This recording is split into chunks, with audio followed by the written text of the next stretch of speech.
There is something so calming and soothing about the slice of life genre. Whether it's slice of life vlogs, or movies, or anime, a lot of the times the visuals and the characters just bring so much comfort. And today, I want to kind of dig deep and analyze that a little bit more. I think the common misconception about slice of life is that it's boring, there's nothing in the plot department, and there's little to no stakes. But I beg to differ. More specifically, I'm going to talk about why I think slice of life is redefining storytelling. Maybe a hot take, but walk with me here. Like literally, let's walk.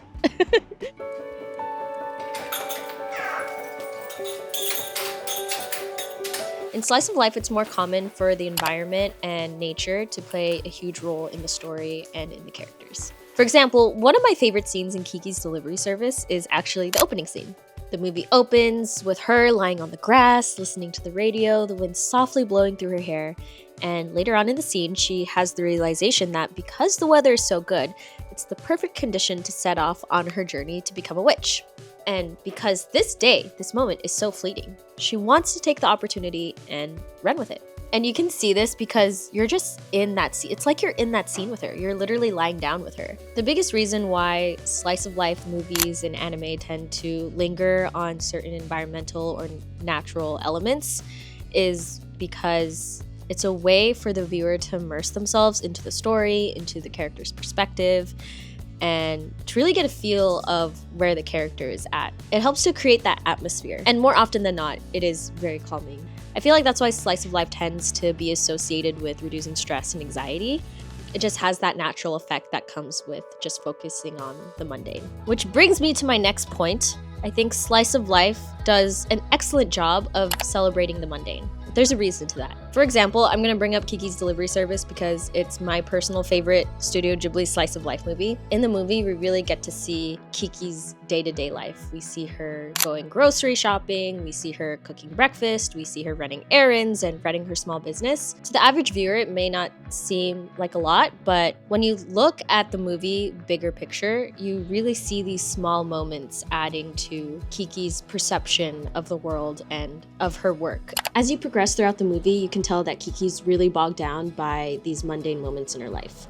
She's always focused on what she didn't have, and she constantly feels like everyone is judging her for who she is. And ultimately, these feelings catapult into a major twist in the movie where, spoiler alert if you haven't seen it, it results in her not flying again, which is also known as her creative burnout, which I feel like we can all probably relate to, sadly. So Kiki has to relearn to appreciate the little moments that brought her joy and rediscover her purpose again. And eventually, she does pick up flying again and finds confidence in herself and her day-to-day.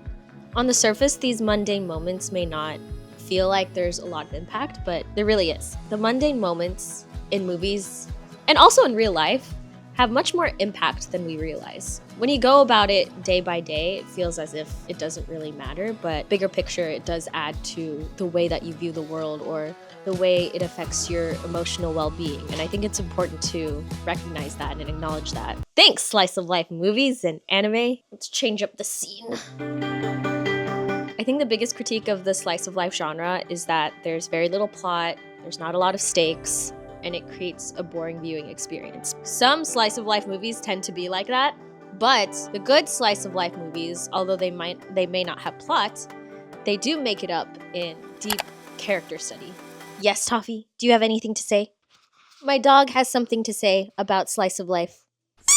I recently watched this slice of life Japanese movie called Still Walking, and I think this is a beautiful example of exploring characters and the different dynamics in characters. The premise of the movie revolves around a family who gets together after the death anniversary of their son. The movie basically explores the 24 hours that they're together. Within one day, the viewer can see the tension between the main character and his father, yet still see the tender moments of a father and son attempting to reconnect after the tragic loss of the eldest child in the family.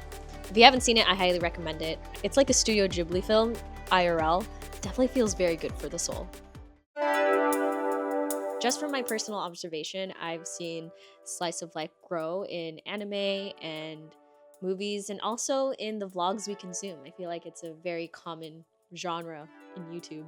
I think the rise in the slice of life genre across entertainment reflects a growing desire to romanticize life as a way of coping with the real world, prioritizing mindful consumption, and prioritizing emotional depth over spectacle. I also think slice of life provides comfort. It allows you to relieve anxiety and stress just because of the nature of slice of life. I hope the next time you watch a slice of life anime or movie, you find the small joys in your own life and appreciate the mundane moments, because I think it's valuable. Huh, Toffee, don't you agree? Do you have anything you'd like to say? That is the end of this video. Let me know what you think about the slice of life genre as a whole. Do you think that it's on the rise, or do you think we're just finally taking note of what was already there to begin with? I want to hear your thoughts, so let me know, and I will see you in the next one.